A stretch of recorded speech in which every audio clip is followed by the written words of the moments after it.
संविधान की आत्मा क्या है, इस पर हमारे संविधान सभा के दो सदस्यों के अलग अलग विचार हैं। ठाकुरदास भार्गव को आप जानते होंगे, संविधान सभा के सदस्य थे। इनका मानना है कि संविधान की जो उद्देशिका है या प्रस्तावना है वो संविधान की आत्मा है, जबकि संविधान सभा के ही एक अन्य सदस्य डॉक्टर भीमराव अंबेडकर का मानना है कि अनुच्छेद 32 अर्थात संवैधानिक उपचारों का अधिकार संविधान की आत्मा है। नमस्कार दोस्तों, मैं आकाश सिंह गोल चक्र के YouTube चैनल पे आपका स्वागत करता हूं। तो हम इन्हीं दोनों विद्वानों के तर्कों का विश्लेषण करेंगे और जानने का प्रयत्न करेंगे कि ऐसा क्यों है कि संविधान की आत्मा को लेकर दो अलग अलग विचारधाराएं प्रस्तुत की गई। तो सबसे पहले हम ठाकुरदास भार्गव जी के तर्क को समझना चाहेंगे कि प्रस्तावना को आखिर उन्होंने संविधान की आत्मा क्यों कहा। तो ठाकुरदास भार्गव का तर्क है कि जो प्रस्तावना है वो संविधान का एक प्रवेश द्वार है। प्रस्तावना में संविधानविदों ने उन सभी चीजों का समावेश किया। उदाहरण के लिए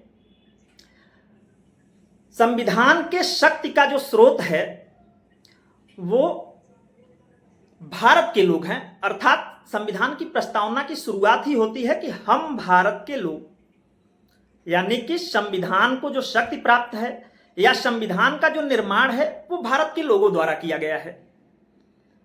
दूसरी बात, संविधान की प्रस्तावना में भारतीय राज्य के स्वरूप को बताया गया है। भारतीय राज्य का स्वरूप कैसा होगा? तो भारतीय राज्य का स्वरूप, भारत एक संपूर्ण प्रभुत्व संपन्न समाजवादी पंथ निरपेक्ष लोकतांत्रिक गणराज्य है। ठीक है, अर्थात भारत एक संप्रभु राज्य है। हमने समाजवाद को अपनाया है, हमने पंथ निरपेक्षता को अपनाया है, हम एक लोकतंत्र हैं। भारत विश्व का सबसे बड़ा लोकतांत्रिक देश है। इसके साथ साथ हम एक गणतंत्र हैं।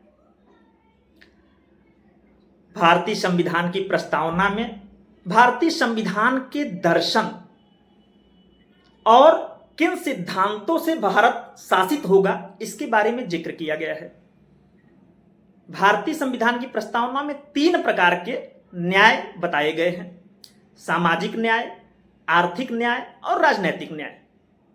इसके अलावा 5 प्रकार की स्वतंत्रता का जिक्र किया गया है: विचार, अभिव्यक्ति, विश्वास, धर्म और उपासना। इसके अलावा 2 प्रकार की समता का जिक्र किया गया है: प्रतिष्ठा और अवसर की समता। इसके साथ साथ भारतीय संविधान की प्रस्तावना में भारत की एकता और अखंडता को अक्षुण्ण बनाए रखने की बात की गई है और व्यक्ति को गरिमामय जीवन जीने का अधिकार प्रदान किया गया है। इस प्रकार से अगर हम देखते हैं तो जो संविधान की प्रस्तावना है या उद्देशिका है, इसमें हमारे संपूर्ण संविधान का एक विहंगम दृष्टिकोण प्रस्तुत किया गया है। यही कारण है कि ठाकुरदास भार्गव जी ने संविधान की प्रस्तावना को संविधान की आत्मा कहा है। अब हम वहीं दूसरी ओर चलते हैं तो डॉक्टर बाबा साहब भीमराव अंबेडकर ने अनुच्छेद 32 को संविधान की आत्मा कहा है। उनका तर्क है, चूंकि बाबा साहब भीमराव अंबेडकर दलित उद्धार के नेता थे और प्रारंभ से ही दलित उद्धार उनका मुख्य उद्देश्य रहा। बाबा साहब किसी भी मौखिक या हृदय परिवर्तन जैसी बात पर विश्वास नहीं करते। उनका मानना है कि व्यक्ति को अगर कोई अधिकार दिया जाता है तो वो संवैधानिक रूप से या कानूनी रूप से प्रदान किया जाए। यही कारण है कि बाबा साहब भीमराव अंबेडकर ने अनुच्छेद 32 को संविधान की आत्मा कहा। अनुच्छेद 32 के तहत अगर हमारे मौलिक अधिकारों का हनन होता है तो कोई भी व्यक्ति सीधे सुप्रीम कोर्ट जा सकता है और सुप्रीम कोर्ट अपने रीट अधिकारिता, बंदी प्रत्यक्षीकरण, परमादेश, प्रतिषेध, उत्प्रेषण और अधिकार परीक्षा, इन 5 रीटों को जारी करके उस व्यक्ति के मौलिक अधिकारों का संरक्षण करती है।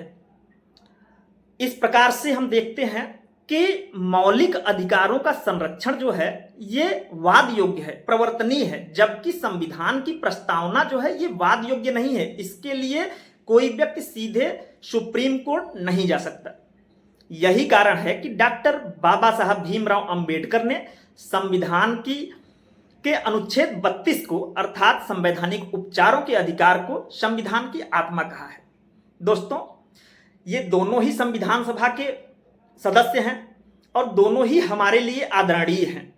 इसलिए हम इनके विचारों की आलोचना तो नहीं कर सकते, लेकिन हम इनके विचारों की विवेचना विश्लेषण करके जो है एक अंतर प्रस्तुत करने का प्रयास करते हैं। अब आप कमेंट बॉक्स में बताइएगा कि आपको क्या लगता है कि संविधान की प्रस्तावना या अनुच्छेद 32 में से किसे जो है संविधान की आत्मा कहना ज्यादा उचित होगा।